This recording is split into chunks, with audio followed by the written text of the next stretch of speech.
मालदीव्स के अंदर पिछले दिनों पार्लियामेंट्री इलेक्शंस हुए और इन पार्लियामेंट्री इलेक्शंस के ऊपर ना सिर्फ इंडिया और चाइना बल्कि वेस्ट के भी बहुत सारे मुल्कों की नज़र थी। इसकी वजह यह है कि इन दिनों मालदीव्स जो कि स्ट्रेटिजिकली इम्पोर्टेंट मुल्क है, वो अहम तरीन शिपिंग लाइन्स के ऊपर वाक़ एक मुल्क है, तो ये इन दिनों स्ट्रेटेजिक रिपोजिशनिंग से गुजर रहा है मालदीव्स।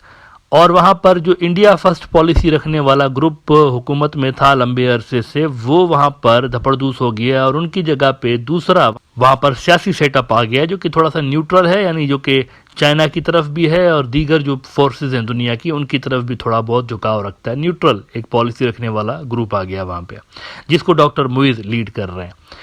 अब ये इलेक्शन सिग्निफिकेंट क्यों थे और क्यों इन इलेक्शंस के ऊपर इंडिया समेत बाकी फोर्सेस की नज़र थी? क्योंकि इनका अगर आप गवर्नेंस का स्ट्रक्चर देखें तो वो कुछ यूं है कि प्रेसिडेंट तो होता है लीड करने के लिए, लेकिन उसको पार्लियामेंट की सपोर्ट चाहिए होती है, बिकॉज लॉ मेकिंग के लिए और अपनी पॉलिसीज इंप्लीमेंट करने के लिए उनको पार्लियामेंट की ज़रूरत होती है।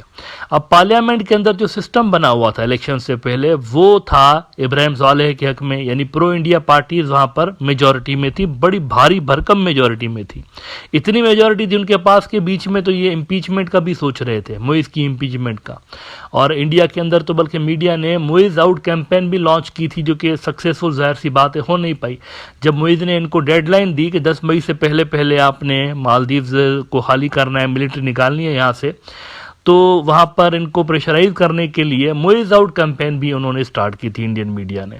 तो इस हवाले से पार्लियामेंट के अंदर प्रो इंडिया फोर्सेस की मेजॉरिटी बरकरार रखने के लिए ये इलेक्शन ज़रूरी थे और ज़रूरी था कि वहाँ पर जो प्रो इंडिया फोर्सेस हैं वो पावर में रहती, ताकि इंडिया का कोई चेक एंड बैलेंस रहता मुइज के ऊपर समहाउ, और वो अपनी जो पॉलिसीज़ हैं वो फ्रीली इम्प्लीमेंट ना कर पाता। लेकिन इलेक्शंस का रिजल्ट क्या हुआ? रिजल्ट ये हुआ नाजरीन कि 2 लाख से ज़्यादा मालदीवियंस ने वोट डाला और 93 सीट्स होती हैं टोटल, और इन 93 सीट्स में जो 2/3 मेजॉरिटी है, सुपर मेजॉरिटी, वो मालदीव का जो मौजूदा प्रेसिडेंट है वो ले गया है, उनकी पार्टी ले गई है। जबकि प्रो इंडिया जो पार्टीज थी उनकी पिछले इलेक्शंस में उन्होंने 65 सीट्स हासिल की थी, 93 में से भारी मेजॉरिटी हासिल कर ली थी। लेकिन इस बार उन्होंने कितनी सीटें ली? सिर्फ 15, ओनली 15 सीट्स वो ले पाए। और ये प्रो इंडिया पार्टीज के लिए खतरे की घंटी है वहां पर कि पब्लिक जो है वो इंडिया फर्स्ट पॉलिसी को इतना बुरी तरह से रिजेक्ट कर रही है वहां पर कि अब इंडिया का नाम एक लाइबिलिटी बन चुका है और इंडिया के नाम पे पॉलिटिक्स करना मालदीव्स के अंदर अब सर्टेनली डिफीट को जाहिर करता है कि जो भी पार्टी इंडिया का नाम लेकर पॉलिटिक्स करेगी तो शायद उसका हारना तय हो। अच्छा, इस पे इंडियन एनालिस्ट किस तरह से इन इलेक्शंस को देख रहे हैं, इस पे तो मैंने उस दिन बात की 2-4 रोज पहले जब ये इलेक्शंस हुए। लेकिन आज बात करते हैं कि चाइनीज एनालिस्ट जो है वो इन इलेक्शंस को कैसे देख रहे हैं और वो इस सारी डेवलपमेंट को किस तरह से इंटरप्रीट कर रहे हैं। और इस हवाले से मैं आपको चाइना का सरकारी अखबार दिखाऊंगा, ग्लोबल टाइम्स। उन्होंने आज इस हवाले से बड़ा डिटेल्ड में आर्टिकल लगाया है। वो कहते हैं कि landslide victory of Maldives ruling party injects more certainty into China Maldives ties, यानी कि चाइना इसको बड़ा पॉजिटिवली देख रहा है। वो कह रहा है कि पहले थोड़ी सी अनसर्टेनिटी थी, अनसर्टेनिटी इस हवाले से कि जो पार्लियामेंट है वहाँ पर इंडिया फर्स्ट पॉलिसी रखने वाले जो मुल्क थे वो अक्सरियत में थे और जो प्रेसिडेंट था उनकी जो रूलिंग जो पार्टी थी वो इंडिया फर्स्ट पॉलिसी को नहीं मानते थे। तो वहाँ पर एक कन्फ्लिक्ट था, क्लैश था, सिस्टम के अंदर ही क्लैश था, पॉलिसीज का क्लैश, लिहाजा एक अनसर्टेनिटी थी। लेकिन चाइनीज कह रहे हैं कि अब इन इलेक्शंस के बाद वो अनसर्टेनिटी दूर हो गई है और उनके जो एक्सपर्ट्स कह रहे हैं वो कह रहे हैं कि election result shows public support for Muizzu's policies as Maldives need economic development, not geopolitical games। यानी कि यह जो रिजल्ट आया है इसमें क्लियरली शो हो रहा है कि वहाँ के लोग मुइज की पॉलिसीज़ को सपोर्ट कर रहे हैं और उन्होंने भारी भरकम तादाद में उनको वोट दिया है और वो जो इंडिया के फ्रेंडली पार्टीज वहाँ पर जियोपॉलिटिकल गेम्स खेलने की कोशिश कर रही थी उनको रिजेक्ट किया गया है। और इसमें चाइना के अंदर एक नेशनल स्ट्रेटजी इंस्टीट्यूट है त्सिंगहुआ यूनिवर्सिटी के अंदर, उनका एक डायरेक्टर है क्वान फिंग। तो उनको कोट करते हुए ग्लोबल टाइम्स कहता है कि before the election the opposition party यानी साले की party, controlled the parliament, so Muizzu's presidency faced considerable pressure and challenges. But such an overwhelming electoral victory significantly strengthened Muizzu's presidential mandate, which is beneficial for the smooth implementation of his current domestic and foreign policies. It also contributes positively to the further development of Maldives-China relations by injecting certainty into this relationship, Cohen said.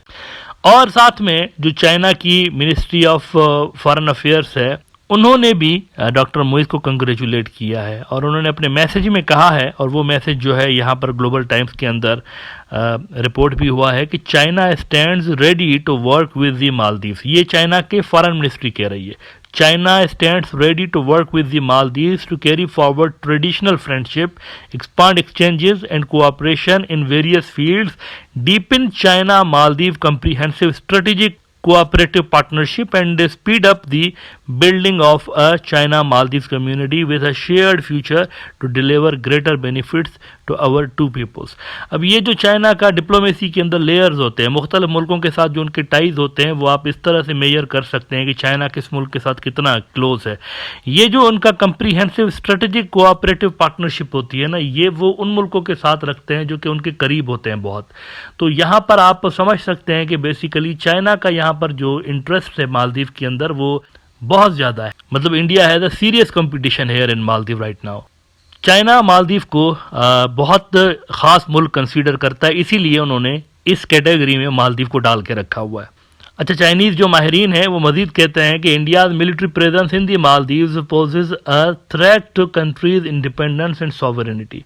This election reflects public support for the president's development agenda. ये जो यहाँ पर बैठे हुए थे India की military रख के पुरानी गवर्नमेंट वाले, इसको लोगों ने वहाँ के रिजेक्ट कर दिया है और इसीलिए चाइनीज कहते हैं कि the election result also suggested that Maldivian people believe Muizzu's policies are correct. लिहाजा यहाँ पे नाजरीन मालदीव के अंदर जो प्रो इंडिया पार्टीज हैं उनके लिए तो यहाँ पर लेसन था ही। आप देखें ना, 65 से आगे 15 के ऊपर, वो जो इब्राहिम सालेह की इंडिया फर्स्ट वाले थे 15 पे आगे, छोटी सी पार्टी रह गई है उनकी इन टर्म्स ऑफ नंबर, जो कि पार्लियामेंट के अंदर उनका था।